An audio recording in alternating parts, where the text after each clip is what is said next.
adicional. ¿Ya? Yo voy a partir con la introducción. Primero que todo, agradecerle a todos, tanto a los expositores, les vamos a dar las gracias formal al final, también a las personas que nos están apoyando con la plataforma, pero en este momento a todos los que se están sumando, ¿de acuerdo? El webinar de hoy es un webinar que es el segundo de una seguidilla de webinar que diseñamos desde la Sociedad Suchira, básicamente para ir difundiendo técnicas especiales, ¿ya? Pero estas técnicas especiales llamadas radiocirugía, SBRT, SBRS, en un contexto específico y especial que es pacientes con oligometástasis, oligoprogresión y oligorrecurrencia. ¿De acuerdo? Por lo tanto, la idea es que este segundo webinar se enmarque o siga un poquitito la senda que trazamos hace más o menos un mes en el primero, que era la parte de la generalidad, la definición, la visión de los equipos de oncología médica. Recordamos que ahí tuvimos un speaker de oncología médica, y los webinars en este y los que sigan, lo que vamos a recorrer es básicamente localizaciones o sitios anatómicos específicos. La sesión de hoy día se titula SBRT en metástasis hepáticas, en el entendido, ¿cierto?, que se trata de pacientes con oligoprogresiones u oligorrecurrencia. ¿De acuerdo? Vamos a tener a dos muy buenos expositores, un poquitito tratando también de balancear la parte clínica con la parte técnica. El primero de ellos es Pablo Muñoz.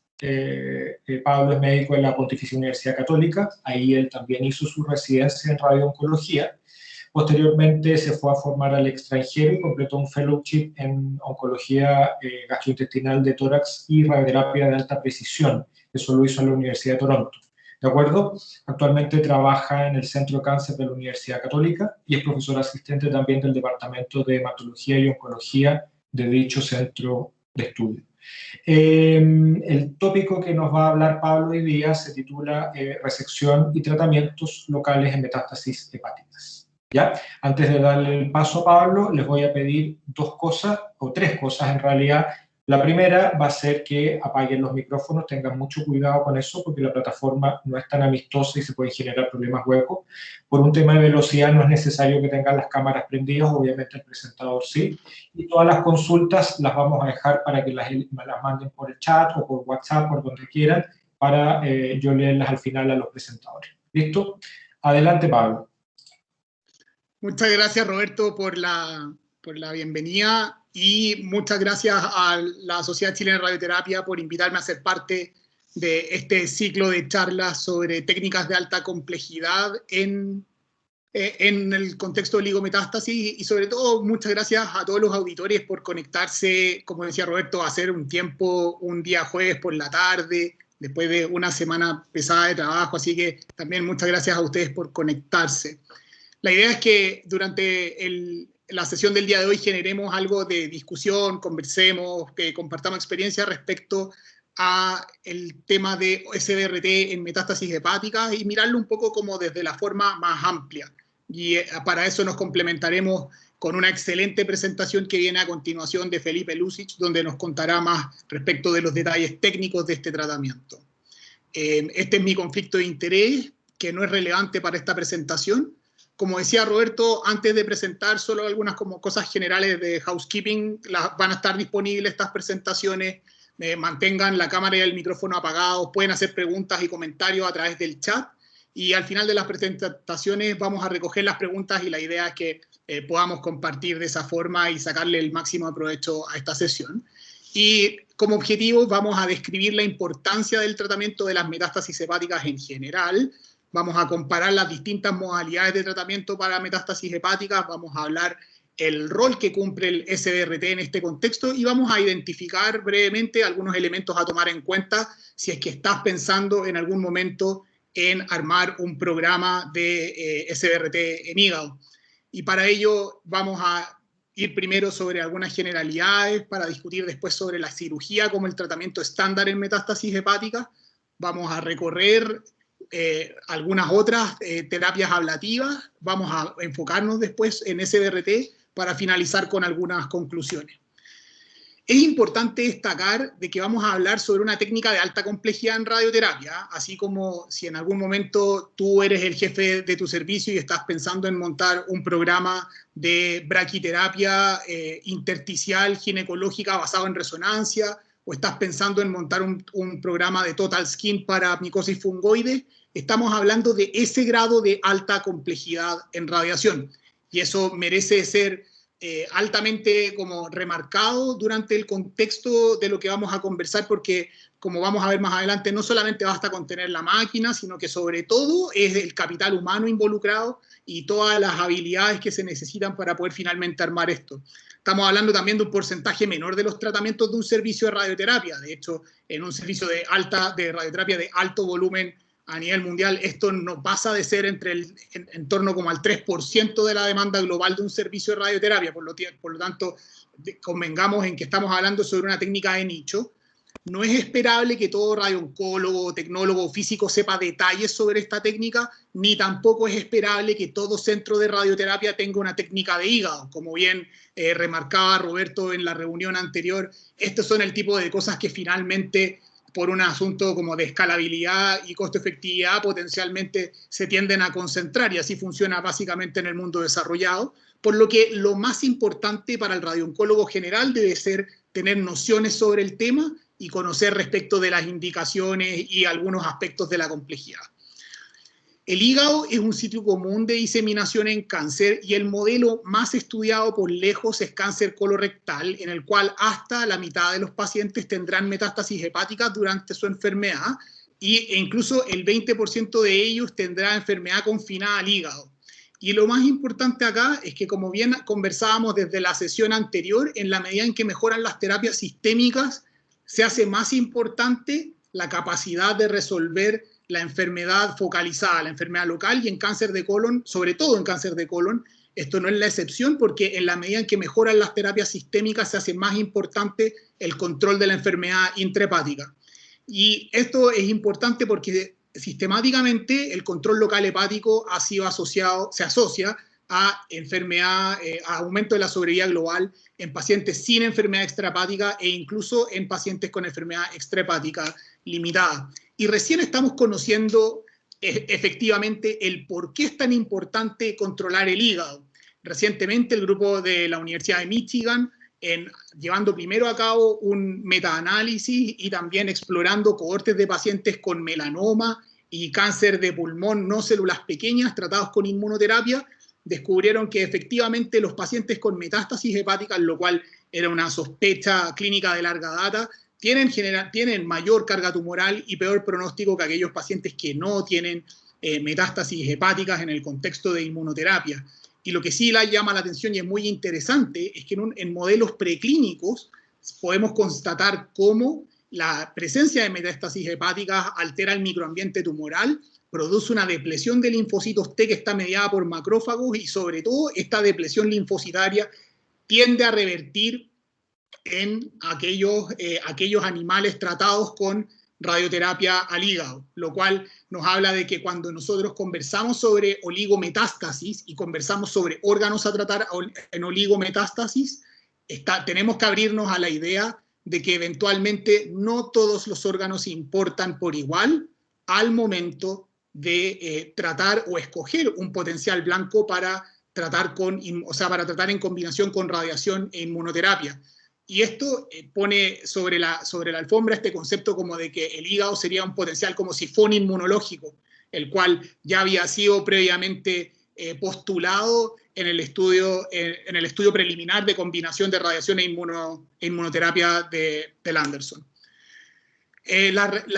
La cirugía en metástasis hepáticas es el tratamiento estándar hasta el día de hoy, y sabemos que en cohortes de pacientes operados, reconociendo que hay un alto sesgo de selección, la sobrevida a 5 años puede ser incluso en torno al 60%, pero reconociendo, sin embargo, que no más allá del 20% de los pacientes son resecables. En general, hoy en día, las resecciones tumorales en hígado son cirugías de baja morbilidad y con una mortalidad que es menor al 1%.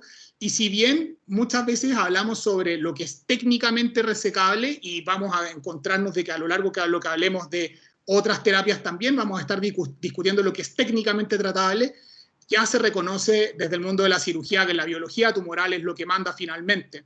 Siempre el objetivo es resecar en R0 y sabemos también que los márgenes positivos son de mal pronóstico.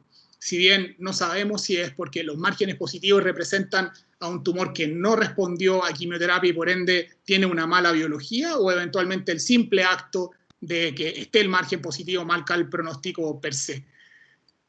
Es importante destacar de que en cohortes de pacientes seguidos con seguimientos a largo plazo, la de Tomlinson en MSK es probablemente la más citada en la literatura. Sabemos de que hay pacientes que están vivos a 10 años y efectivamente estos son los pacientes donde nos cuesta, pero potencialmente hablamos de una cura.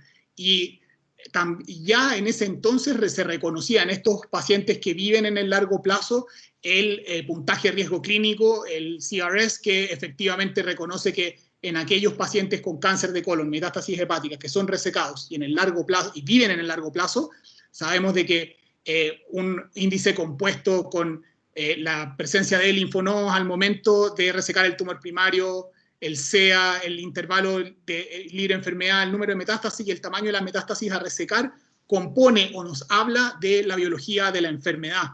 Y no fue hasta el año 2018, efectivamente el 2018, en el cual el grupo de la Universidad de Chicago ha logrado, entre una de varias clasificaciones que hoy en día se están usando, reconocer subtipos moleculares en metástasis que nos hablan sobre el potencial pronóstico y su potencial patrón de recurrencia.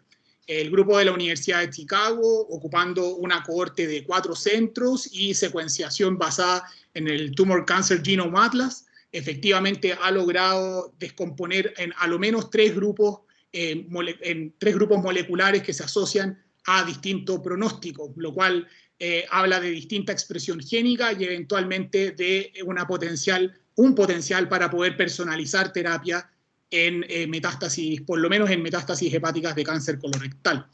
Y es en el mismo contexto de cuando hablamos respecto de resección o no resección, o eventualmente necesitar otra cirugía. En esta cohorte de cerca de 1.700 pacientes de 8 centros en 4 continentes, vemos que efectivamente un porcentaje importante de los pacientes en el tiempo tendrán recurrencia solamente en el hígado, lo cual, una vez que un paciente haya sido operado, perdemos básicamente o sacamos la cirugía potencialmente como un segundo tratamiento, y es ahí donde tenemos que empezar a pensar también en otras modalidades, y es así como nacen otras terapias o modalidades no quirúrgicas para el tratamiento de las metástasis hepáticas. El objetivo en general se reconoce que es la citorreducción, y cuando hablamos en cáncer de colon, la idea es convertir la enfermedad en potencialmente resecable, así que no voy a entrar mucho en eso, se escapa un poquito como de lo que necesitamos saber para nuestro fin, pero lo importante es reconocer que existen una serie de terapias no quirúrgicas que uno como el radiooncólogo es fundamental que por lo menos las conozca para poder tener una interacción adecuada con otros especialistas. En Chile no tenemos un programa de HAI, básicamente de bomba de infusión intraarterial, que usa FUDR. Acá no hay un programa formal y entiendo que en Latinoamérica todavía no hay programas formales, pero si bien es un concepto que desde la década de los 80 en adelante se masificó inicialmente en Memorial Sloan Kettering, cada vez está tomando más vuelo, toda vez que el fabricante de la bomba hoy en día ha podido masificar su uso.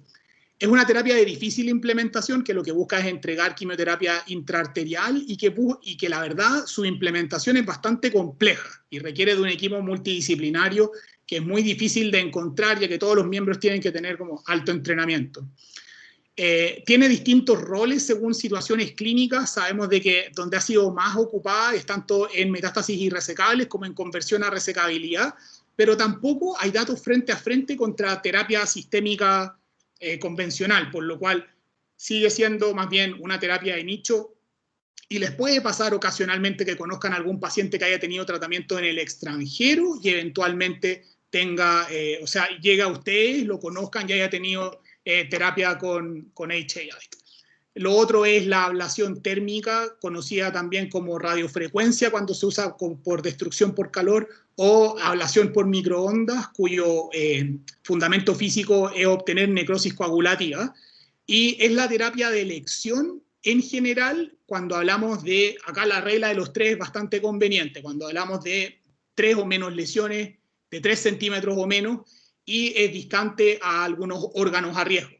Y en general, hoy en día se reconoce que en tumores de menos de 3 centímetros es una terapia bastante efectiva. De hecho, hoy en día, donde tenemos incorporadas en las salas de radiología intervencional, hay imágenes en tiempo real y se puede corroborar el margen de ablación, y obteniendo un margen de ablación de 5 milímetros, sabemos que la ablación es exitosa en el 90% de los casos, con una tasa de complicaciones relativamente baja. Conocer esto es muy importante porque se van a encontrar en la literatura con una serie de artículos que tienden a comparar el SBRT, por ejemplo, con la radiofrecuencia, y el uso de imágenes en tiempo real para comprobar los márgenes de ablación se masificó en torno al año 2012, 2013 en el mundo desarrollado. Por ende, en general se reconoce que cuando hablamos de la primera década de los 2000, por ejemplo, y vemos series de radiofrecuencia, los rendimientos en general eran bastante menores a los que vemos hoy en día en la práctica clínica. Este estudio ya fue mencionado en la sesión anterior, solamente me interesa recalcar el concepto de que el obtener control intrahepático mediante una terapia local, la terapia de elección en este estudio del EORTC era radiofrecuencia, aunque interesantemente hay que recalcar que el 80% de los pacientes tenían radiofrecuencia por laparotomía, se produce un beneficio en la sobrevida global comparado con terapia sistémica convencional, lo que remarca un poco el concepto de lo que estábamos hablando al principio. Acá se usa poco, pero es importante que conozcan también respecto de las terapias intraarteriales. Y las terapias intraarteriales, para los que hacemos hepatocarcinoma, es un como concepto mucho más como prevalente y que estamos mucho más como acostumbrados a lidiar con ello, pero conceptualmente las terapias intraarteriales son paliativas, o sea, de hecho nacieron como terapias paliativas y después en el tiempo han ido tomando un rol, principalmente en metástasis, en hepatocarcinoma, pero también tienen un cierto rol en metástasis hepáticas y se usan principalmente en metástasis hepáticas de cáncer de colon. Se usa hoy en día las guías de la NCCN, recomiendan o por lo menos apoyan su uso en ciertas situaciones particulares y apoyan el uso tanto del TACE, o sea, de la quimioembolización transarterial por cuentas, que ese es por DeViri, que acá en Chile entiendo que no se hace DeViri TACE, y en general se hablan de excelentes tasas de respuesta y de hecho en el contexto de pacientes que no están respondiendo a quimioterapia hay un beneficio en sobrevida global en estudios de fase 2. Y por otra parte, la radioembolización ocupando cuentas de itrio 90 también en este contexto tiene un beneficio demostrado, pero a la vez también en pacientes que de entrada se diagnostican con metástasis hepáticas y no tienen terapia previa al hígado, hay 3 estudios grandes, de hecho, apoyados por el fabricante, que demuestran, tanto por separado como al ser metaanalizados sus resultados, que no hay beneficio en la sobrevida global. Entonces, hasta ahora hemos conversado de que es importante tratar las metástasis hepáticas, hemos conversado que la cirugía es el tratamiento estándar en metástasis hepáticas, y existen una serie de otros tratamientos que potencialmente se pueden ocupar. Pero como hemos hablado hasta ahora, existen también una serie de situaciones en las cuales estos tratamientos pueden no ser factibles, sea por el tamaño de la lesión a tratar, el número de lesiones, el performance del paciente. Y ante eso es que surge el SBRT como tratamiento. Es una técnica de alta complejidad en radioterapia. Yo siempre le digo a los residentes que trabajan conmigo de que el SBRT en general, como concepto, siempre tiene 3 pilares importantes que son la precisión, el movimiento y la deformación. Y en hígado, en particular, el movimiento y la deformación son los que hacen particularmente complejo este tratamiento, porque no podemos ver lo que vamos a tratar, el hígado efectivamente no solamente es víctima del movimiento respiratorio, sino que tiene una deformación intraabdominal que puede ser importante al momento de planificar un tratamiento, y la precisión siempre va a ser un tema toda vez que estamos enfrentados a una serie de órganos a riesgo que están alrededor. Por ende, esto es muy importante destacar, es una terapia de muy alta complejidad en radioterapia, y que después vamos a volver en esto. El ideal es que si estás pensando armar tu programa de SBRT de hígado, sea luego de que ya has armado todo un recorrido previo. En general hay que reconocer que cuando nosotros hablamos de estudios grandes en SBRT como COMET, o citamos series muy grandes como el registro del Reino Unido, las metástasis hepáticas tratadas con SBRT en general están subrepresentadas. La gran mayoría de esos pacientes tienen metástasis pulmonares tratadas, metástasis ganglionares o metástasis óseas o de la columna vertebral, pero las metástasis hepáticas son un porcentaje bajo. La gran ventaja, o por el que hace atractivo tener SBRT, es de que no tiene los problemas de otras modalidades de tratamiento, como son el límite en tamaño o el límite en la ubicación de lo que vamos a tratar, y el objetivo del tratamiento es que idealmente logremos entregar la mayor dosis de radiación posible, y lo pongo en comillas porque vamos a ver a continuación que hay una serie de limitantes que nos hacen difícil cumplir este objetivo, toda vez de que tenemos más encima dos órganos a riesgo que se comportan distintos, el hígado siendo sensible al baño de dosis y simultáneamente los órganos luminales alrededor siendo altamente sensibles a la dosis máxima. Cuando les digo la máxima dosis de radiación posible, me refiero a que este ya a estas alturas es un gráfico clásico, pero que tratando de buscar tener una toxicidad relativamente fija, mientras más grande es el volumen que tenemos que tratar, lamentablemente como la exposición al hígado va a ser mayor, es menor la dosis que podemos prescribir, de manera tal de que con eso logramos mantener la probabilidad de desarrollar toxicidad fija. Y la búsqueda de biomarcadores para poder estimar mejor la tolerancia hepática a la radiación, que por lo demás la enfermedad hepática asociada a radiación fue como el gran fantasma que rodeó en el siglo pasado el desarrollo de la radioterapia en hígado, ha sido una búsqueda bastante compleja. Por ejemplo, en esta revisión que hicimos hace un tiempo, vimos cómo revisamos en detalle cómo distintos biomarcadores en sangre o en imágenes han sido bastante esquivos de poder ser replicados y validados en el tiempo, a pesar de que todos gozan de una importante racionalidad biológica.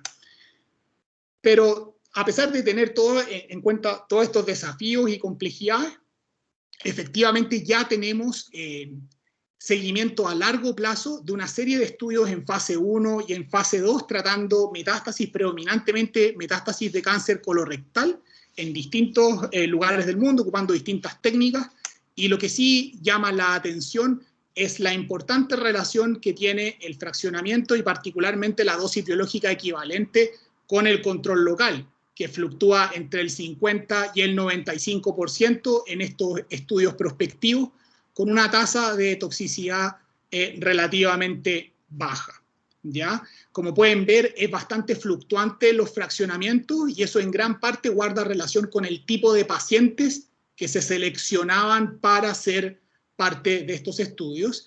Y recientemente el informe HITECH lo único que hizo fue confirmar esta sospecha de que la dosis biológica equivalente era el principal determinante o uno de los principales determinantes del control local asociado a este tratamiento.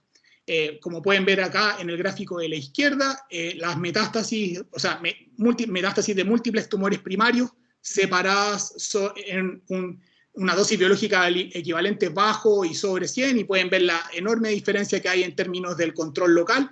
Y en el gráfico de la derecha, el control, un ejercicio de modelamiento matemático de los pacientes tratados en 6 estudios distintos que fueron a los cuales se tuvo acceso para los datos de este estudio, y las líneas grises modelan 5.000 iteraciones distintas de los datos, donde podemos ver efectivamente lo consistente que es el hecho de que en la medida que subimos la dosis biológica equivalente, aspiramos a un control local cercano al óptimo. Es por las razones anteriores que sabemos que hoy en día existen zonas de riesgo cuando hablamos de SBRT en hígado y que guardan relación principalmente el mayor riesgo en las zonas adyacentes a los órganos luminales, toda vez que por efectos del movimiento y la deformación, los órganos luminales pueden caer lo suficientemente cerca como para limitar la dosis que podemos entregar. En la zona intermedia es recién ahora, en la medida en que hemos podido entregar más dosis, que estamos conociendo de a poco respecto de la toxicidad de la vía biliar. Y lo otro importante también en la zona central es de que como tenemos que llegar al centro desde muchos lugares, como les contaba, el baño de dosis al hígado aumenta y por ende eventualmente tenemos que disminuir la dosis que vamos a entregar para tratamiento, y existen ya zonas de menor riesgo donde efectivamente este tratamiento se puede alcanzar una dosis biológica equivalente alta sin grandes problemas. Esto es bien importante y es fundamental tener claro este diagrama, porque tener este concepto de las zonas de riesgo también nos ayuda a entender mucho la interacción que tenemos que tener con otros grupos, particularmente cirugía, radiología intervencional, toda vez que el que podamos tratar a un paciente no significa que eventualmente el que puedan entrar con la aguja y quemarlo puede ser una mucho mejor terapia que uno, por ejemplo, hacer SBRT. Y no solamente el control local tiene que ver con la dosis biológica equivalente, sino que también estamos aprendiendo cada vez más respecto a las características biológicas de lo que vamos a tratar. Y este es un ejemplo muy bonito de Mass General, donde en 89 pacientes tratados con metástasis con SBRT, pero estos sí estarán pacientes tratados con terapia basada en protones, sabemos que el control local a un año es mucho más importante la presencia, en este caso era de las mutaciones de P53 y KRAS, comparados con pacientes que no tenían ninguna de estas dos mutaciones, donde el control local era mucho más alto. Y si bien esta estrategia no ha sido validada al día de hoy, en decir los pacientes con KRAS tienen que tener dosis de prescripción más alta, el clínico también tiene esa sensación de que este es el paciente donde uno debería subir la dosis lo máximo posible. Solamente mencionar un par de temas técnicos muy puntuales. El primero es de que es importante tener resonancia para hacer este tipo de tratamiento, ¿ya? Y para hacer este tipo de tratamiento no solamente es importante tener resonancia, sino también tener... Perdón, hay un micrófono prendido. Ahí está.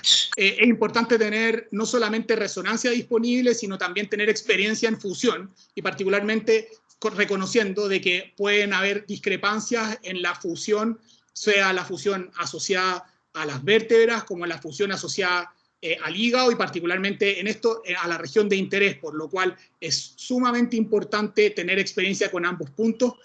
Algo que te ayuda generalmente a generar esa experiencia es tener un programa de SBRT de columna consolidado.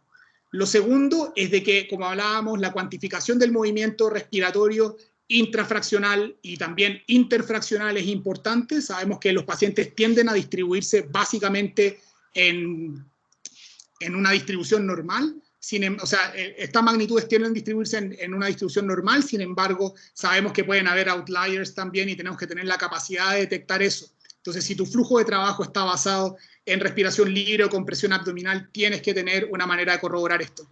Y como hablábamos también, la deformación y el posicionamiento es sumamente importante, toda vez que la deformación diferencial del hígado es distinta dependiendo qué es lo que vayamos a ver.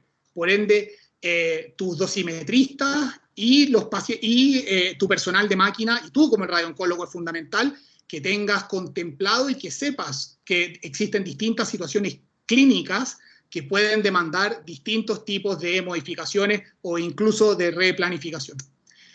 Esta es una terapia en general que es bien tolerada y que, si bien sabemos de que los pacientes tienen un impacto transitorio en varios dominios de la calidad de vida, cuando uno mide esto transversal, o sea, longitudinalmente, sabemos que la recuperación en general es buena. Sí, siempre advertir a los pacientes que en general es una terapia que tiene un alto riesgo emetogénico, especialmente cuando nos acercamos a los órganos gastrointestinales luminales.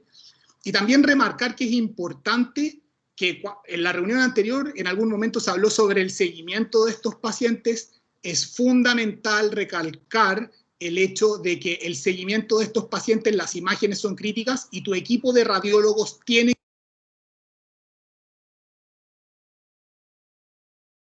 Disculpa, el micrófono quedó apagado el tuyo. No sé por qué cosa. Eso, salía que alguien me había cortado el micrófono. Pero eso, volver solamente en el concepto de que importante que tu equipo de radiólogos tiene que estar a caballo contigo en esto, conocer de este tipo de terapias, y ahí viene como parte importante del tener esa interacción con ellos que nos permita eventualmente el poder desarrollar un programa.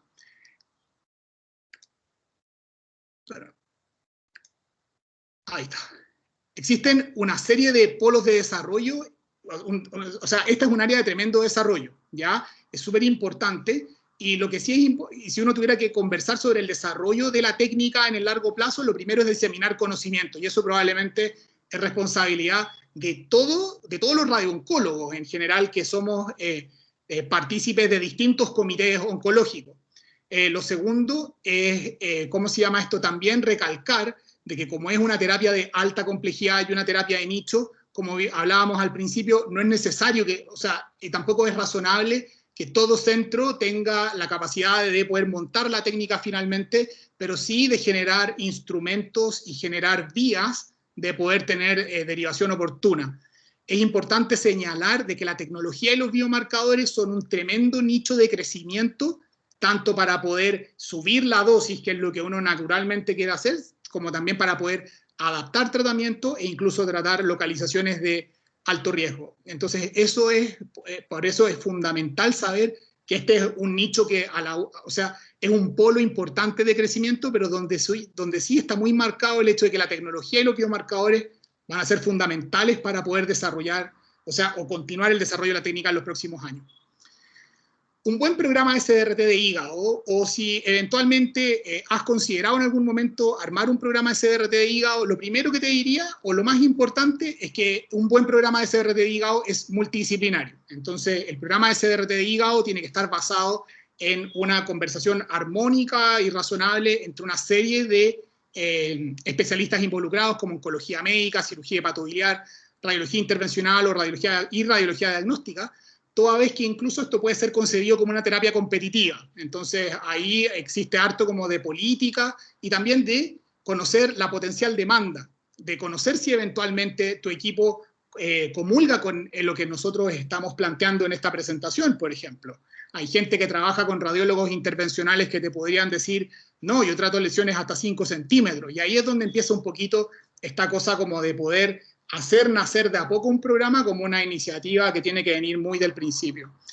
Te recomiendo seriamente tener un programa de SBRT que ya esté desarrollado, que ya tengas una técnica de pulmón periférico y central y una técnica de columna consolidada, porque te van a ayudar a poder eventualmente salir adelante de algunos desafíos que tienen que ver con el corregistro en tejido blando, el corregistro de imágenes con resonancia, planificación de múltiples blancos, alta complejidad, etcétera.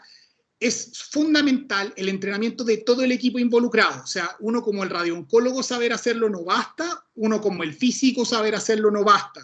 Necesitas un equipo completo.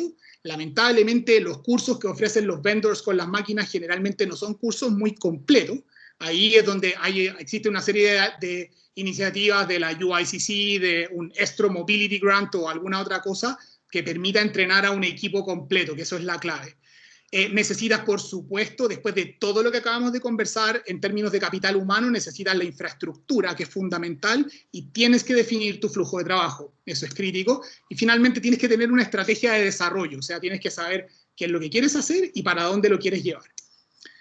Entonces, a modo de conclusión, si queremos hablar de cura en oligometástasis, tenemos que hablar sobre cómo tratar metástasis hepáticas, y si bien reconocemos que la cirugía es el estándar de tratamiento, un porcentaje menor de los pacientes son resecables, muchos pacientes resecados van a recidivar, y ahí es donde existen múltiples terapias que nos pueden ayudar a aspirar a esa cura. Y el SBRT de hígado es una terapia efectiva, de alta complejidad, que tiene una efectividad probada, que tiene desafíos para su implementación, pero que al mismo tiempo existe y que debe ser de dominio común su existencia y su derivación oportuna. Y lo más importante, por lejos, es que para tratar metástasis hepáticas necesitas una colaboración multidisciplinaria muy, muy marcada.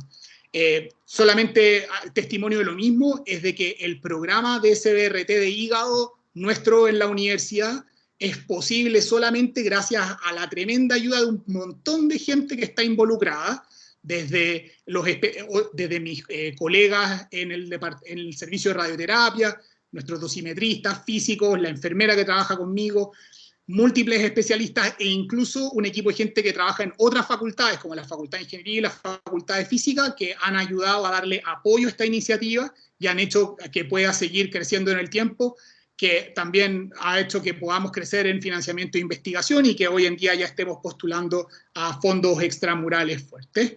Y finalmente, si en algún momento alguno de ustedes quiere revisar el tema como con un poquito más de detalle o quiere hablar sobre un poco más sobre radioterapia, SBRT en cáncer gastrointestinal en general, les recomiendo este capítulo introductorio muy bueno que está escrito para el radiooncólogo general con la idea de poder masificar la técnica y poder conocer como detalles respecto de qué, cómo y cuándo hacerlo. Eso sería por mi parte. Fantástico, Pablo, y clavado en el tiempo. Así que felicitaciones también. ¿Ya? Recordarle a todos también un 7 para el auditorio, mantener los micrófonos apagados y las cámaras por un tema de la velocidad. ¿Ya? Las preguntas también ir haciéndolas llegar a través del chat. Hay algunas que las han ido mandando por interno, WhatsApp, qué sé yo, que yo he ido recopilando, ¿vale? Para la parte final. Ahora vamos a pasar a la segunda presentación, que está a cargo de Felipe Lucic. Felipe es tecnólogo médico con la especialidad en imaginología y física médica. Tiene también una maestría de biofísica médica en la Universidad de Chile.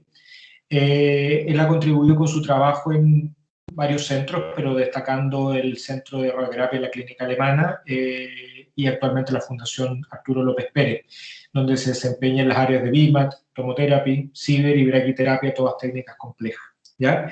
Y paralelamente a su actividad clínica, Felipe también es profesor de la asignatura de radioterapia de la carrera de licenciatura en tecnología médica de la Universidad Central y profesor de física aplicada en radioterapia en el programa de formación de especialistas en oncología y radioterapia de la Universidad de los Andes con campo clínico de la Fundación Arturo López Pérez. La presentación de Felipe hoy día va a ser planificación en SBRT hepática. Adelante, Felipe.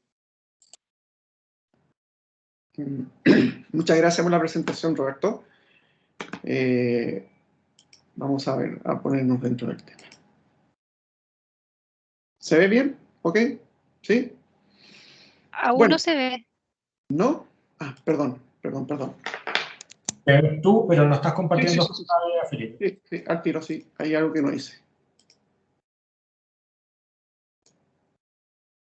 Ahora sí. Sí.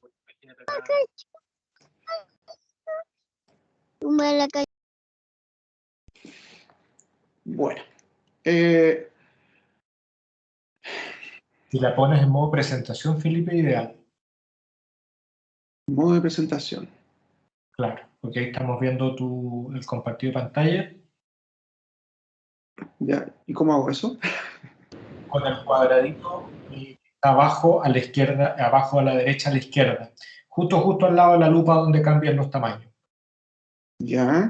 Al lado de un librito abierto, a la derecha de ese librito abierto. Ahí, donde está tu flechita del mouse. Ahí. ¿Eso? No.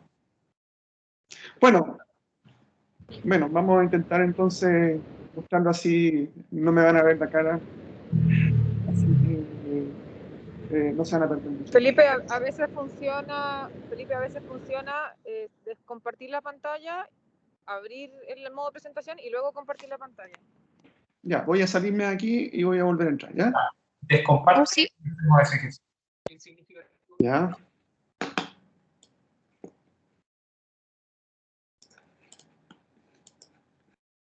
Ahí se ve. ¿Sí? Y ahora no.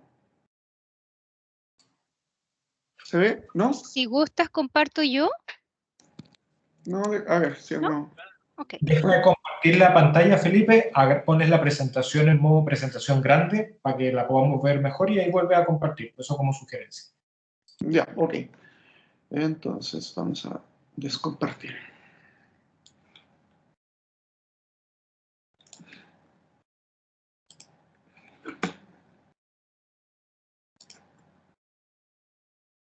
Ya, ahí me salí de aquí. Ya.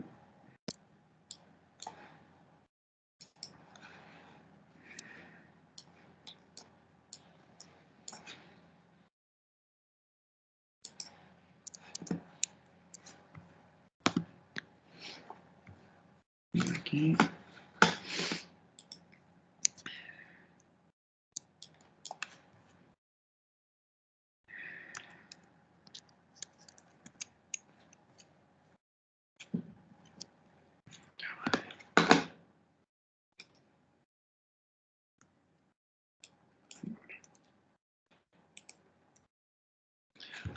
Mm.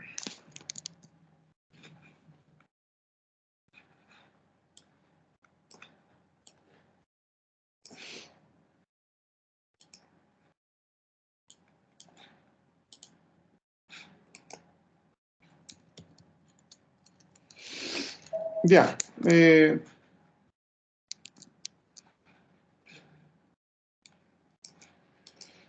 ¿Pero hay algún problema en que la pueda mostrar así?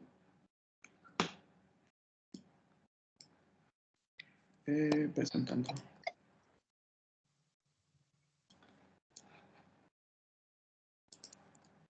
Como ¿Se te ve? sientas, como te sientas más cómodo, Felipe, así se ve más, se ve también, pero el otro era para verla más grande.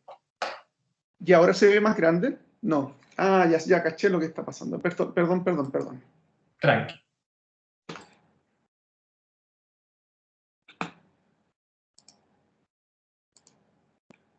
¿Ahora sí? Perfecto. Perfecto. Ahora sí, ya. Vamos a regalar 3. Ya, bueno, vamos a lo que nos compete. Ya. El tema que hoy día nos reúne es planificación de SBRT hepática. El asunto que, así como decía el doctor Muñoz, o sea, realmente la radioterapia en hepática igual es una cosa muy compleja. Armar un proyecto de esto no es fácil, sobre todo si no se tiene un equipo multidisciplinario, ¿ya? De hecho, antiguamente, ya me considero viejo ya, muchos radioterapeutas cuando les pasaban alguna cosa de esto, llegaba un caso de este estilo, trataban de pasar, ¿ya? Ahora, desde el punto de vista del paciente, o sea, en cuanto al cáncer de hígado, nuestros pacientes cuando llegan, aparte de tener un cáncer de hígado, vienen también con un funcionamiento del hígado en malas condiciones. En general, el cáncer hepatocelular surge principalmente en personas con cirrosis, por lo tanto, ya vienen con este daño. Por lo mismo, nuevamente, si uno hace un tratamiento, la probabilidad por esta dispersión de la dosis puede ser más malo el remedio que la enfermedad.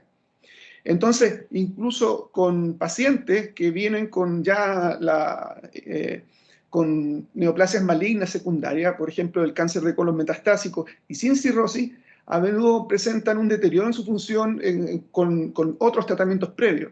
Entonces, de ahí un poco el cuidado. O sea, ahora, conversando con otros colegas, bueno, hay una clasificación en cuanto para evaluar la gravedad de la cirrosis que ocupan mucho los médicos para poder puntuar al paciente. Esta puntuación de la Chills, ¿ya? Y la enfermedad hepática final MED. Por lo general, por lo que he conversado con otros colegas, cuando el paciente está en Child 1, el radioterapeuta es más accesible a poder realizar el tratamiento. Ahora, hoy en día, el estado del arte en la radioterapia, con todas estas técnicas nuevas que han llegado, sobre todo con la IMRT y la IGRT, podemos maximizar los beneficios y también minimizar los riesgos. Entonces, todos estamos con un potencial de poder implementar eso. Ahora, cuando vamos a lo que es la anatomía hepática, hay que tener en cuenta que, bueno, que el hígado se encuentra en el cuadrante superior derecho y tiene un 80% del flujo sanguíneo es por la vena porta, que viene del tracto digestivo y esa por lo tanto es mal oxigenada. Y solamente un 20% de la arteria hepática que es oxigenada. Entonces, de ahí lo complicado, que cuando uno pueda irradiar la zona donde están las luminales, podemos causar un daño mucho mayor al resto de los segmentos del hígado. Entonces, hay que tener claro, el médico, bueno, en general evalúa cuáles son las zonas que se pueden irradiar y cuáles las que hay que tener más cuidado. El hígado en general, bueno, el hígado se divide en 8 segmentos funcionales que son independientes uno de otro, cada uno con una anastomosis, una tríada de la arteria hepática, la vena porta y los conductos biliares. Se numeran en sentido opuesto a las agujas del reloj, si se mira como desde atrás, ¿ya? Y radiológicamente se comportan como un tejido en paralelo clásico, ¿ya? Entonces, esto también es útil porque en el fondo esto es lo que hace el cirujano. Cuando va a hacer una resección del hígado, comienza a ver qué zona va a poder hacer la resección y en base a eso va viendo qué porcentaje de hígado va a poder ser resecado. Incluso el ideal es siempre dejar un 25% más de remanente. En el caso eso en el caso de un hígado normal.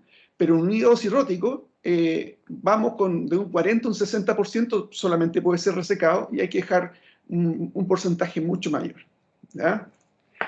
Entonces, de ahí todos esos cuidados que hay que tener, que evalúa el médico tratante, y aquí es cuando ya llega a nuestras manos. El doctor Muñoz nos decía que igual una de las complejidades que tiene el tratamiento del hígado es su movimiento, la deformación que tiene y cómo vamos a hacer el tratamiento del movimiento, ¿ya? Y en general hay 4 maneras, 4 formas de poder manejar este movimiento abdominal, que puede ser por detención del movimiento, seguimiento del movimiento y por seguimiento del movimiento. Y en la detención tenemos la compresión abdominal y también el tratamiento en retención de la respiración con un aparato que se llama el Active Breath Control, ¿ya? Que en el fondo es un aparato que el paciente respira y cada cierto rato corta el flujo para poder hacer el tratamiento, cuando está en una parte del flujo respiratorio. En el caso del seguimiento del movimiento, tenemos los tratamientos que son gatillados, en el cual el paciente está respirando de manera libre y hay un sensor en la base de la mesa que va siguiendo el ciclo respiratorio. Y en determinado ciclo, parte del ciclo, es cuando se hace el disparo. Ese es el tratamiento gatillado. Y al final tenemos un seguimiento del tumor, un tumor tracking, ¿verdad? Esto hoy en día se hace a través de un CyberKnife CyberKnife tiene un sistema de infrarrojos, ¿ya? Que son capaces de ver unos sensores que se ponen encima del paciente y a su vez hay 2 tubos de rayos X ortogonales que van siguiendo el movimiento a través de unos marcadores o fiduciales. Vamos a ver con la técnica de detención, ¿ya? Que esto creo que es más factible hacer que en muchos centros que no tienen CyberKnife, ¿ya? En cuanto a la detención del movimiento, ¿cómo se va a simular? En general, el tratamiento con acelerador lineal, en general, en beam on, el disparo dura alrededor de, a todo dar, 3 minutos, 4 minutos si se hace con BIMAC. Pero en total, junto con las verificaciones de imágenes y con todo, estamos hablando de 20 minutos, 25 minutos de tratamiento. Por lo tanto, todo ese tiempo el paciente tiene que estar relativamente cómodo para poder soportar la posición. Ahí tenemos, miren, por lo mismo usamos backlog, ¿ya? Y sistemas de compresión. Mira, aquí tenemos un marco Electa y también tenemos otro sistema de marco. Y esto que yo se los quería mostrar, no sé si lo alcanzan a ver. Ustedes me dirán, ¿esto lo hicimos acá en Chile? No. Esto me sorprendió porque cuando fuimos al Princess Margaret, nos mostraron su sistema de compresión, que lo habían hecho ellos. Entonces, ahí con el doctor Córdoba nos dimos cuenta que en el fondo no era tan necesario comprar un sistema el cual nosotros pudimos replicarlo con muy buenos resultados. Ahora, lo importante de hacer esto es que sí o sí el sistema tiene que anclarse a un sistema de anclarse a la mesa. Eso es fundamental. ¿Ya? Este es nuestro paciente de la Fundación Arturo López Pérez. Hicimos una primera aproximación. Una de las cosas buenas que tenemos en la Fundación es que tenemos un escáner para nosotros, para simulación del servicio, y un escáner con 4D, con TAC 4D. ¿ya? Entonces, a este paciente lo primero que se le hizo fue hacer un TAC 4D para hacer un estudio en cuanto a la movilidad del ciclo respiratorio. Y una vez que se hizo eso, nos dimos cuenta que realmente la incursión que tenía en la respiración, ¿ya? Era mayor a 2 centímetros, 3 centímetros, lo que era demasiado. Entonces, dado eso, cambiamos la estrategia a la compresión abdominal. Entonces, ocupamos un sistema de cabeza y cuello, un backlog con los brazos arriba para que esté cómodo. Instalamos nuestro marco de compresión. Este marco tiene la gracia que, bueno, nosotros marcamos dónde va la placa, y está graduado en centímetros. Entonces podemos hacer siempre la graduación a la misma profundidad. Entonces, todos esos datos los manejamos con eso. Ahora, en algunos casos, cuando los pacientes van a cyber, sí o sí tienen que insertar fiduciales, ¿ya? Porque el sistema, bueno, lo pide así por el seguimiento que hacen de los fiduciales el CyberKnife, ¿ya? Ahora, si esos fiduciales aquí también estuvieran puestos, también son de mucha ayuda. Ahora, no solamente los fiduciales insertados pueden ser de ayuda, los fiduciales también pueden ser un paciente que venga con una quimioembolización, ¿ya? Y que a veces al final le pone lipiodol para poder embolizar. Y entonces, bueno, el lipiodol es un medio de contraste que es oleoso y que no se elimina de manera rápida, se demora alrededor de un mes en poder eliminarse. Entonces, todo ese tiempo podemos ocupar esa imagen, porque nos va a dar una imagen radiológica y utilizarla como fiducial. Cuando simulamos a nuestro paciente, fundamental hacerle una secuencia de un TAC trifásico. Lo que hacemos primero, hacemos un TAC en expiración, sin contraste, y donde hacemos el barrido completo, y luego ese TAC de expiración es el que vamos a ocupar como referencia para hacer la planificación. Luego hacemos un TAC trifásico en 3 fases. Primero una fase arterial, luego una fase venosa y luego una fase tardía, ¿ya? Para poder ver la eliminación, ¿ya? Entonces, en esas 3 fases podemos el médico, y haciendo la fusión correspondiente, el médico puede delimitar bastante bien los límites del tumor. Entonces, bueno, esas fases alrededor, la arterial dura entre 10 y 30 segundos, la venosa se toma 60 y 90 segundos, y los tardíos pueden ser de 5 a 10 minutos. Bueno, todo esto es dependiente del paciente, ¿ya? Cuando delimitamos, para poder delimitar el target, es importante hacer una buena fusión con el TAC trifásico de planificación. También se puede hacer una resonancia trifásica en cuanto al hígado, ¿ya? Ideal es pedir los cortes más finos que se puedan, pero, ojo, la resonancia, cuando se hace para poder tomar una buena imagen y que no haya borrosidad por movimiento, al paciente también se le pide que expire y que aguante la respiración. ¿Y qué pasa? Que entre más finos sean los cortes, más se demora en tiempo en hacer la adquisición. Por lo tanto, está la limitante que no van a ser muy finos, los cortes que en general no baja, o sea, se puede llegar hasta de 2,5 centímetros, 2,5 milímetros. Sí, más bajo el paciente no aguanta. Ahora, para poder hacer la fusión de imagen, están los sistemas de registro rígido, que mueven X y Z y rotaciones, ¿ya? Idealmente, algunos planificadores están trayendo ya sistemas de fusión con deformación, ¿ya? Son bastante útiles para la marcación del volumen blanco. Entonces, eso sería también una buena herramienta. ¿Qué es lo que hacemos con el TAC 4D?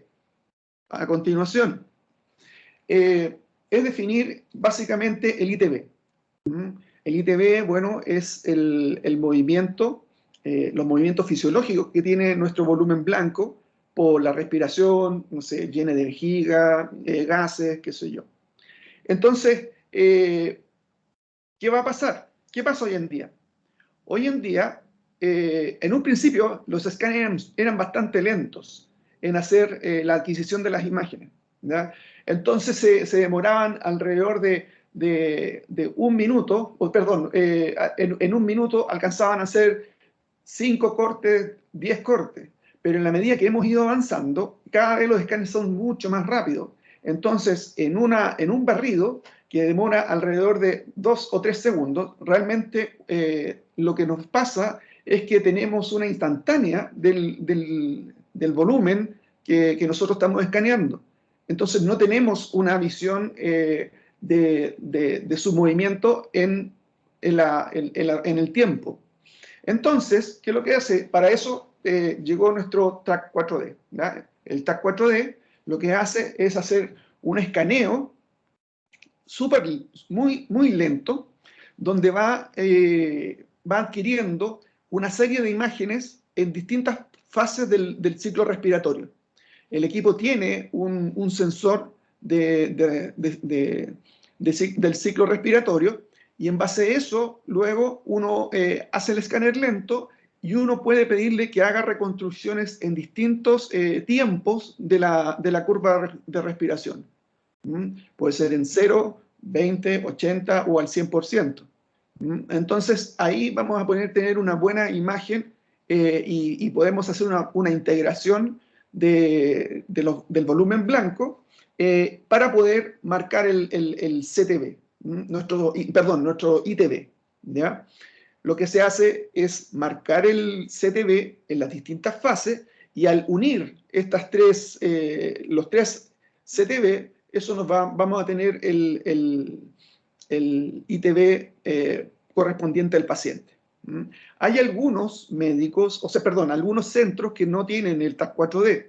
Entonces, ¿qué es lo que hacen? En el fondo, tratan de hacen la inmovilización y utilizan un PTB de 5 milímetros radialmente y en el sentido longitudinal 1 centímetro. Pero bueno, lo ideal es tener una caracterización propia del paciente. ¿Cómo lo hacemos en nuestro TAC hepático en FALP? Primero, tomamos inspiración no forzada.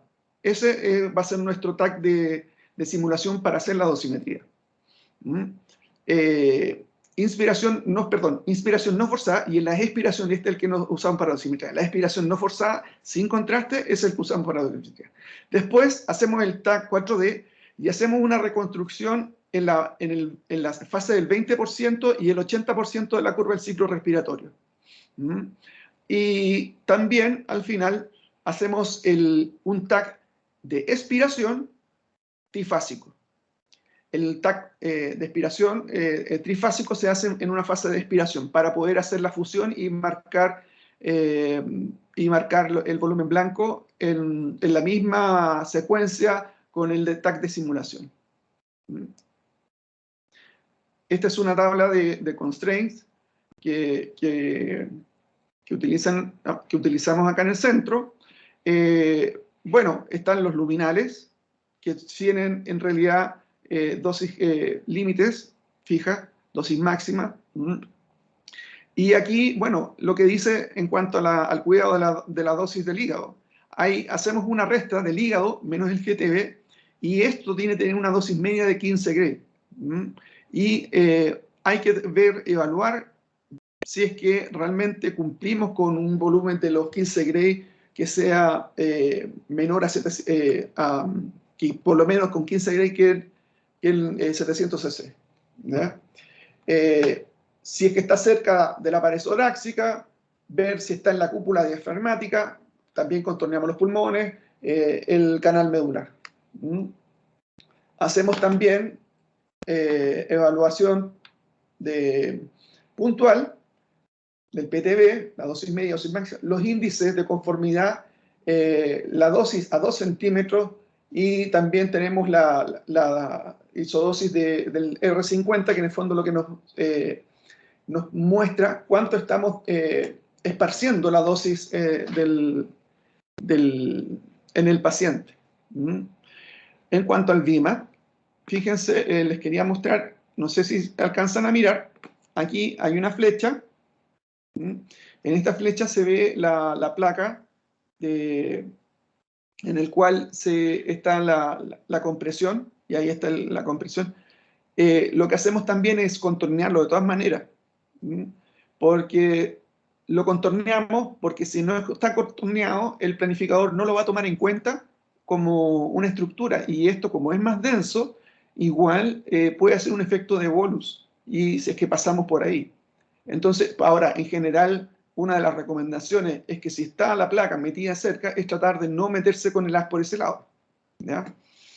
Ese es uno de los cuidados que hay que tener. En este caso, miren, el tiempo de este tratamiento que se hizo un barrido completo fueron de 2 minutos 39 segundos de Binom. O sea, 1300 unidades de monitor, 118 segmentos y un arco de 360. ¿Ya? Un control de calidad, siempre una IMRT, un BIMAT, tiene que ir con un control de calidad paciente específico, sobre todo, con mayor razón, si es SBRT, por la dosis que estamos entregando, sobre todo. Ahora, ¿qué es lo que tenemos en FALP? En FALP tenemos el multicube de Matrix para poder hacer la medición del perfil, pero de la afluencia. Ahora, lo ocupamos cuando tenemos volúmenes que superan los 5 centímetros, ¿ya? Cuando por la densidad, por la distancia que hay entre los detectores, utilizamos Matrix con volúmenes de diámetro mayor a 5 centímetros. Cuando ya son más pequeños, sí o sí tenemos que hacerlo con película. ¿Por qué? ¿Qué va a pasar? Hay una gradiente muy alta de lo que está pasando desde el centro hacia afuera. Por lo tanto, lo que va a pasar es que entre dos detectores no va a ser capaz de poder medir, de extrapolar esa gradiente, y va a haber un error asociado. Lo que con la película no sucede, porque como en el fondo tenemos un continuo de medición, ¿ya? Entonces tenemos aquí tenemos el matrix, ¿ya? Y también, bueno, un cálculo independiente de unidades de monitor. Eso es lo que tenemos como QA paciente específico, ¿ya? Vamos a la administración. Podemos ver aquí una imagen del CONBIM de nuestro paciente. Nuevamente, con la compresión, lo que está aquí es la imagen de CONBIM y lo que está en este otro sector es la imagen del escáner de planificación, ¿ya? Si ustedes pueden fijarse, la imagen se ve bastante bien. Sobre todo, ¿por qué? Porque el paciente está con una inmovilización de la respiración. Cuando está con respiración libre, la imagen pierde mucha calidad. Las razones, porque básicamente el movimiento, hay veces que también aparecen gases que alteran la imagen, entonces cuesta mucho fusionar el hígado con la estructura. Ahora, el CONBIM, una de las herramientas que tiene es que uno puede hacer una máscara con la estructura del hígado y esa máscara hacerla calzar con las densidades del CONBIM, ¿ya? Hacemos primero un CONBIM inicial. Aquí, fíjense, tenemos un error de 0,906 centímetros, ¿ya? Hacemos la corrección y luego, para corroborar cómo se hizo la corrección, volvemos a realizar otro CONBIM. Fíjense aquí que tenemos errores de menos de 1 milímetro, 1,5. ¿Ya? Entonces, ahora, estos valores nunca van a ser cero, ¿ya? Porque en el fondo eso es el error residual que va a quedar. Siempre. Ahora les quería mostrar para los colegas, para hacer esto un poquito más, para los colegas tecnólogos médicos y físicos que estén trabajando con Mónaco, sobre todo porque Mónaco no es, entre comillas, no es tan fácil en el sentido de poder tomar el ritmo de trabajo, porque hay que aprender muchas funciones.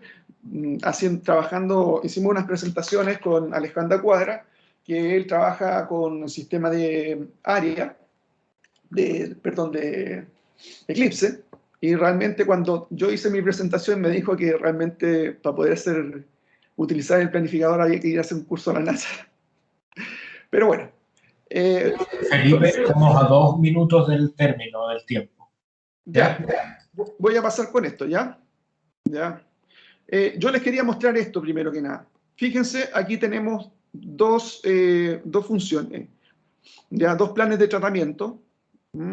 En cual aquí tengo un PTB, la vía biliar y el hígado menos el GTB. Hay diferencias en cuanto a la distribución de la dosis, ¿ya? La idea, como dijimos en un principio, tratar de poder concentrar la dosis en el centro lo más posible, tratando de disminuir la dosis en los órganos de riesgo. Podemos ver que en que es el primero, que ese corresponde al que es continuo, pudimos bajar bastante la dosis a la vía biliar y también tiene una dosis un poco más grande hacia el PTB. Ahora, si yo les muestro lo que pasa con el GTB, podemos demostrar con mayor evidencia que el GTB aumenta por lo menos en 2 o 3 grados Gray más su dosis, disminuyendo bastante la dosis a los órganos de riesgo, ¿ya?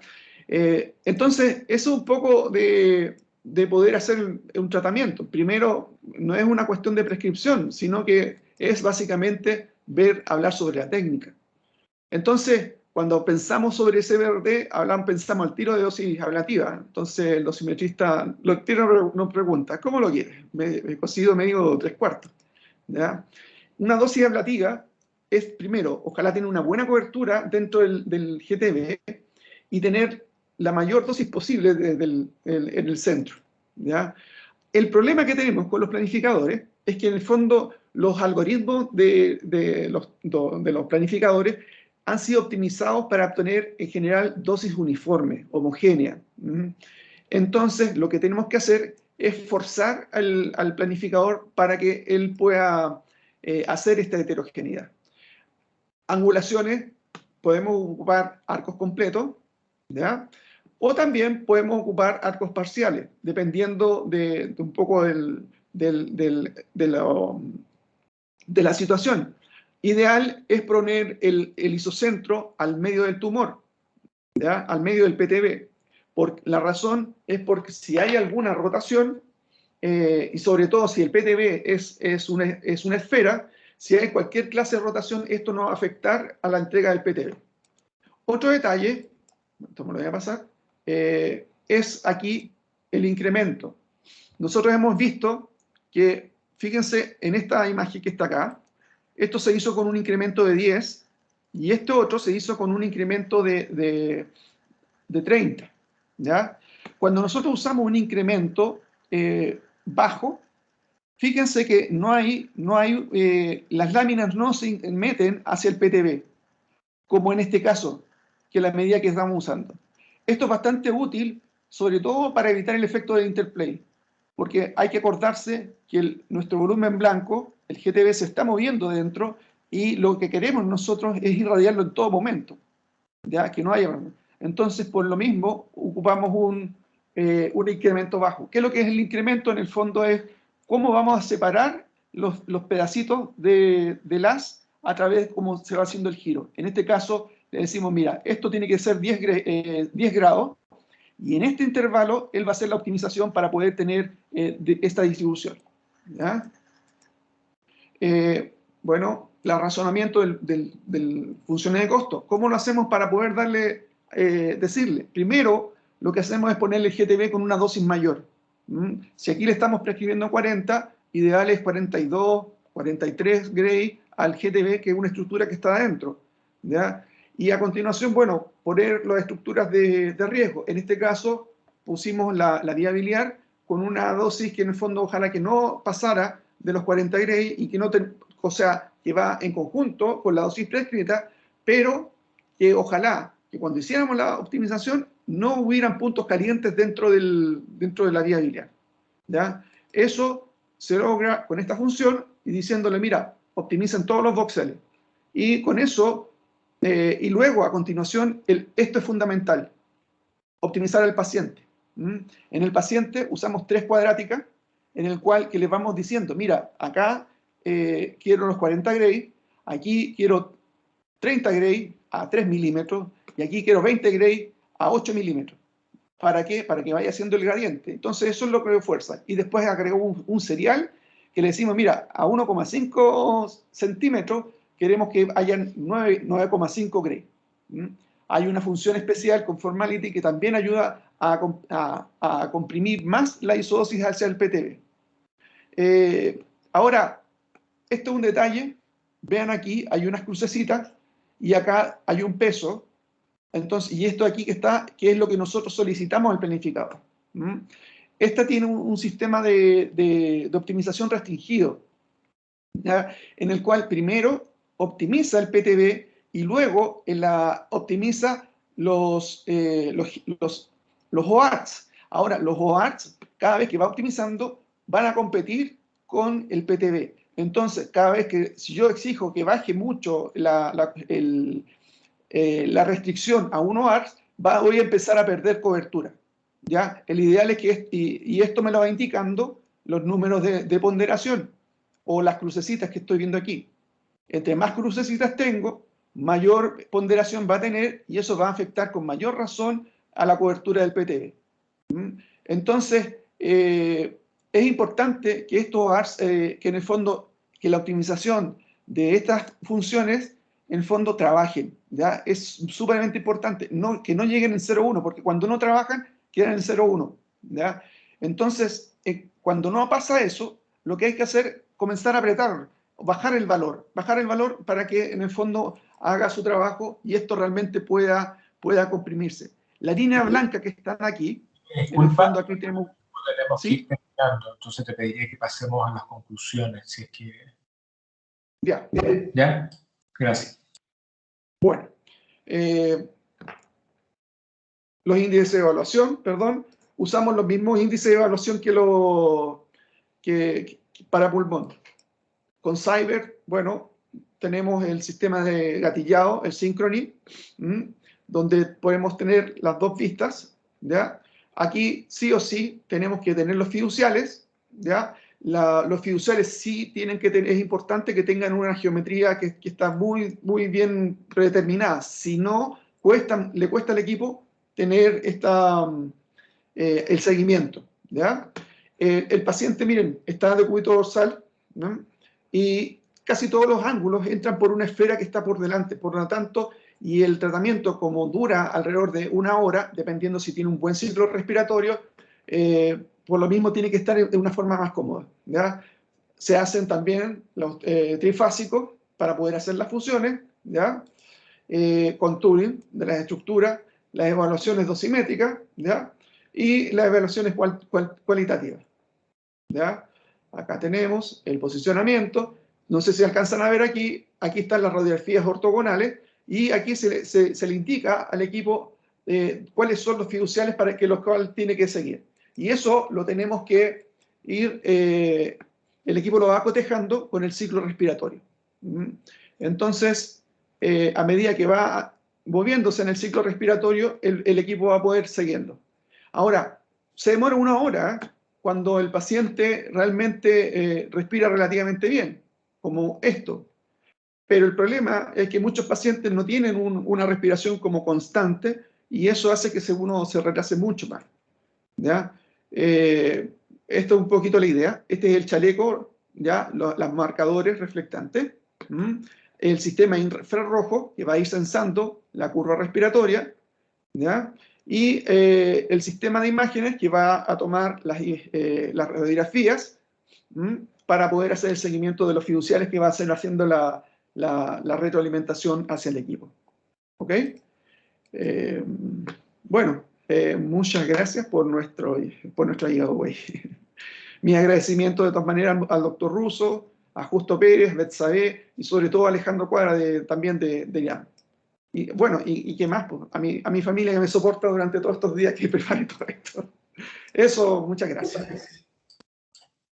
Ya, pues Felipe, muchas gracias a ti. Pasaste unos minutitos, pero bueno, fue una buena charla y que nos entretuvo. Vamos a pasar a la parte de preguntas, ¿ya? Varios fueron mandándome básicamente por WhatsApp, qué sé yo, entonces la idea es que si tienen alguna otra pregunta, mándenla por el chat, ¿de acuerdo? Que vamos a estar todos atentos a la lectura. Primero, veamos una pregunta de la parte más clínica, para Pablo. Entonces, muchos de estos pacientes, dado que estamos hablando de manejo sistémico de pacientes oligometastásicos, obviamente van con terapia sistémica. Entonces, un poco la pregunta es, en la práctica clínica, tú en los comités, cuando tenemos una indicación ya de CBRT que ya está hecha, ¿cierto? El paciente está fit, tiene el primario controlado, etcétera, ¿cuál es tu recomendación? ¿Qué hacemos primero? ¿Terapia sistémica y luego un manejo local y luego, entre comillas, una adyuvancia con la terapia sistémica? ¿Cuál es tu recomendación para el resto de nosotros? Pues una súper buena pregunta y eso yo creo que va de la mano, esa toma de decisiones depende de muchos factores. Lo primero que sí hay que tener claro es de que casi todo lo que conocemos en términos como de tratamiento de enfermedad oligometastásica viene con terapia sistémica previa. O sea, hay una presión biológica detrás de decir, este es el paciente. Ahora, cáncer de colon, súper buena excepción, porque acá es la población donde vemos pacientes que potencialmente primario resecado, metástasis hepática resecada, cura en el largo plazo. La gran mayoría de lo que conocemos hoy en día en la literatura, ponte tú, EPOC y otros estudios que son con cirugía, todos son con terapia sistémica previa. Nada nos hace pensar que el SBRT como que sería como un excepto a esa situación. Ahora, en otros como no colon, ya tiene que ver un poco con el tipo de enfermedad que estamos tratando, pulmón con adicción oncogénica, por ejemplo, o algunas como otras histologías, depende mucho de la situación clínica en particular. Mi inclinación inicial es siempre a que exista esa presión biológica detrás de lo que es la terapia sistémica antes de ir por una terapia local, sobre todo en hígado. Súper, muchas gracias. Otra de las preguntas es una pregunta para Felipe y obviamente para Pablo. Nos preguntan, tú hiciste hincapié y nos mostraste muy bien cómo es el tema del TAC 4D, ¿cierto?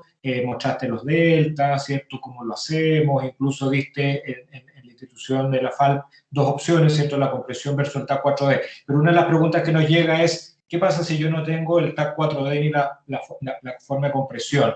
¿Qué opinan ustedes de hacer un TAC en diferentes fases respiratorias y generar un ITB en base a eso? ¿O recomendarían más bien hacer un PTB como el que presentó Felipe en la presentación, ¿cierto? Un PTB asimétrico pero fijo en una serie dosimétrica. Es complicado porque la verdad hay dos cosas, hay dos factores. Lo que pasa es que, miren, hoy en día ya desaparecieron los simuladores de tratamiento, ¿ya? En muy pocos centros están quedando. Ahora, ¿qué sucede? Que ahí, una de las gracias que podíamos tener ahí teníamos la fluoroscopía y podíamos ver el rango respiratorio de las cúpulas diafragmáticas. Entonces ahí podíamos primero ver y hacer una primera estimación de, chuta, sí, en realidad se mueve mucho, no se mueve tanto, ¿ya? Ahora, ¿qué sucede? Cuando uno hace un TAC con respiración, con instrucciones, corremos el riesgo de que en el fondo, como el paciente nos reciba la instrucción. Podemos decirle, tomé aire, pero no sabemos cuánto aire tomó, si tomó lo suficiente, si no lo tomó. Entonces, está siempre en la incertidumbre si siguió bien las instrucciones. Eso es en mi opinión. Una de las... Yo voy a ser probablemente un poquito más políticamente incorrecto. Si no tienes 4D, yo creo que no deberías hacerlo.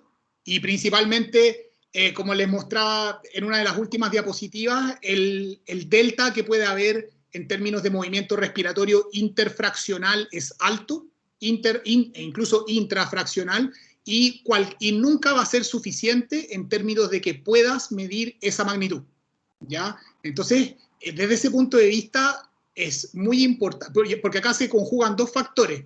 Mientras más amplio tú quieras ser, porque no tienes 4D, inevitablemente vas a irradiar más hígado sano, vas a disminuir tu dosis de prescripción. Mientras más puedas acotar esa magnitud, compresión abdominal, por ejemplo, clave, pero la cuantificación de esa magnitud también es crítica. Si no tienes el 4D es algo que tienes que tener pensado cuando estás recién concibiendo la idea de tener la técnica. Si no tienes 4D, yo te sugeriría que no lo hagas y que derives a ese paciente. Clarísimo. Uno más políticamente correcto que el otro. Vale, otra pregunta. Pablo nos presentó una tabla muy gráfica, ¿cierto?, con las series de pacientes presentados de esta patología, de esta intervención, y básicamente nos dimos cuenta que había monofracciones hasta unos fraccionamientos de 5 o 6, ¿cierto? Entonces, un poquitito en la práctica de ustedes dos, ¿cuáles son los fraccionamientos? Vamos a hablar siempre, acuérdense, de metástasis en hígado, que ustedes recomendarían para casos estándares. Estándar me refiero, un hígado razonablemente sano, con una volumetría que te permite, ¿cierto? Y con lesiones que no estamos mandando a terapias ablativas, es decir, de más de 3 centímetros, pero 3, 4 centímetros. Eso.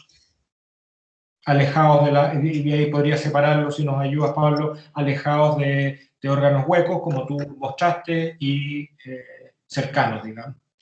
Debo admitir en ese sentido que un poco como por un tema como más de pragmatismo, es de que en nuestro grupo de momento hemos mantenido ¿cómo se llama esto? Un enfrentamiento unitario, de todo hacerlo en 5 fracciones, pero siempre escalar más la dosis de prescripción.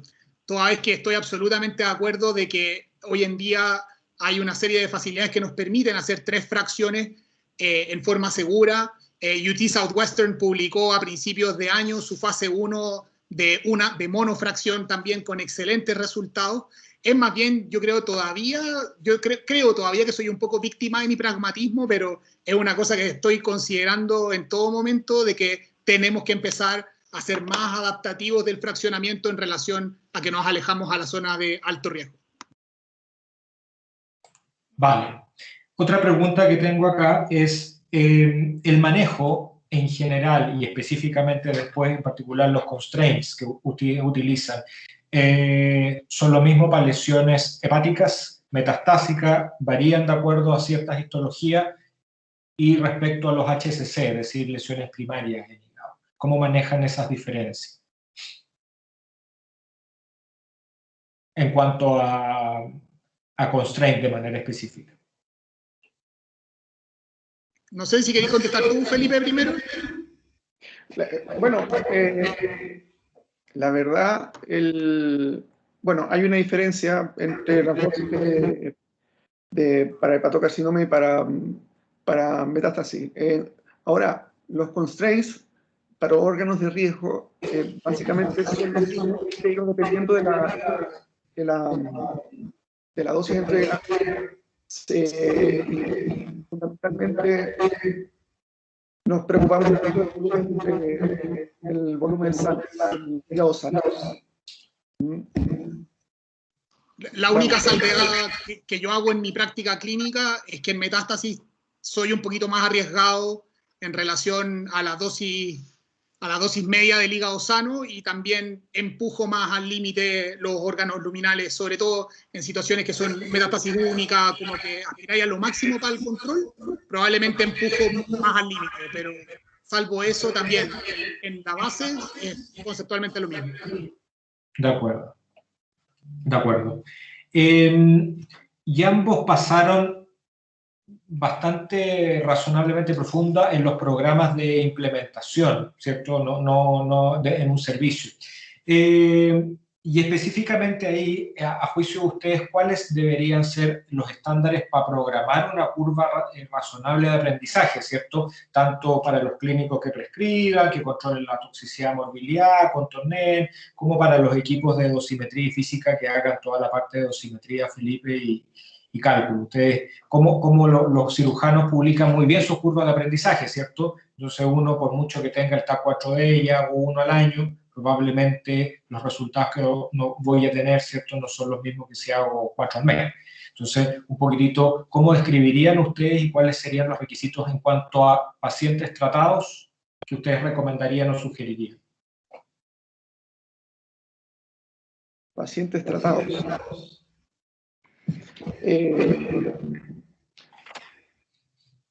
La verdad, cuando hay... Perdón, Perdón. creo que están conectados por computador y por celular, se están acoplando ahí los micrófonos. Parece que ahí se soluciona.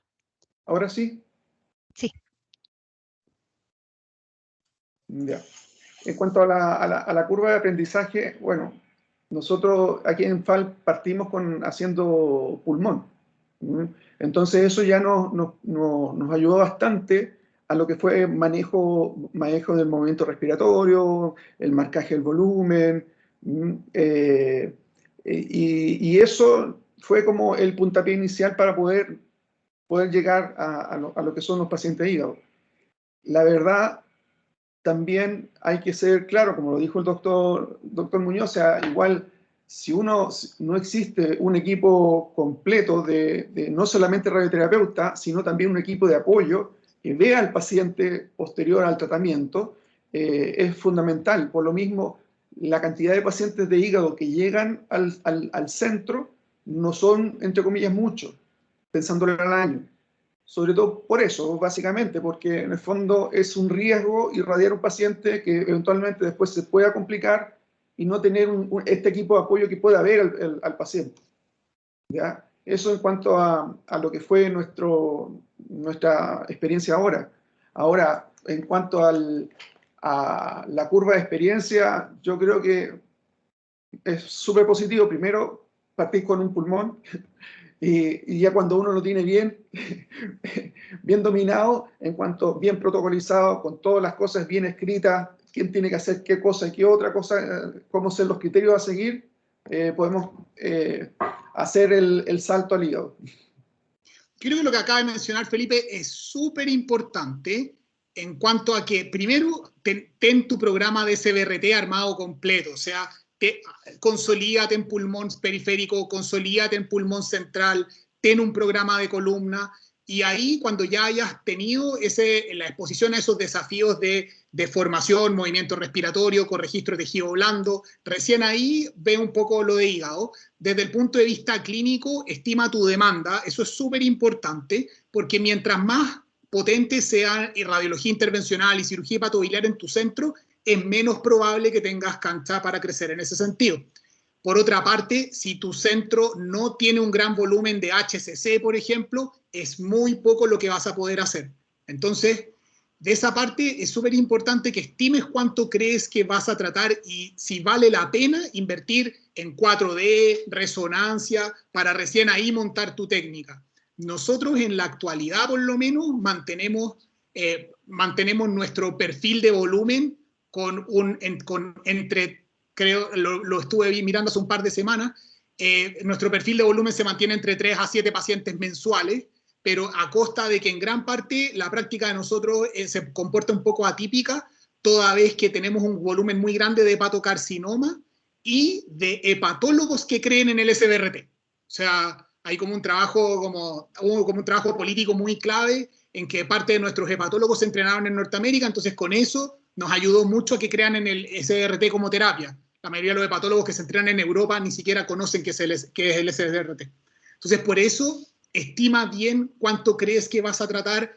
Cuando tomas una técnica nueva, en general es como tomar un fierro caliente, porque si llegas a fallar, vas a echar a perder la técnica para siempre en tu centro. O sea, si el primer paciente que tratas con HCC o que tratas con metástasis se perfora, hasta ahí llegó tu programa. Entonces también, por eso, con mucho cuidado, y si tú ves que los volúmenes no dan, que no hay cómo generar todas estas cosas en términos de infraestructura, capital humano y otros, es probable, es mejor que concentres los esfuerzos de tu servicio en los chorrocientos mil otros problemas que hay en términos de implementación y en términos de poder entregar servicios en radioterapia. Total, como hablábamos con Felipe, esto es una técnica de nicho. Estamos hablando de algo que es 1 metro cuadrado en torno como al océano de la radioterapia. De acuerdo, clarísimo. Estamos un poco pasados de los minutos, 7 minutos, pero valió la pena. Así que primero agradecerles a los presentadores, muy buenas presentaciones. Yo creo que además entre ellas conversaron muy bien y ustedes metieron toda la parte de la experiencia que tienen sus centros para compartirla. Así que felicitaciones por eso y por el tiempo. ¿Ya? Obviamente felicitaciones y agradecimientos a quienes hicieron posible también el participar a través del webinar, que son la gente de Isofrancis, de Santos Novartis. Así que muchas gracias a ellos por el apoyo en esta cruzada de difusión de conocimiento y por supuesto agradecerle a todos los que están conectados, tanto los que partieron conectándose, hay algunos que entran, salen y entran, como la vida misma, pero gracias a todos. Y bueno, pues dejarlos desde ya invitados a el próximo webinar. Valentina y Claudia están llevando la batuta, así que probablemente les van a estar mandando los datos de esa próxima reunión prontamente. ¿Listo? Así que muchas gracias a todos y hasta la próxima. Hasta luego. Muchas gracias. Gracias. Chao. Muchas gracias.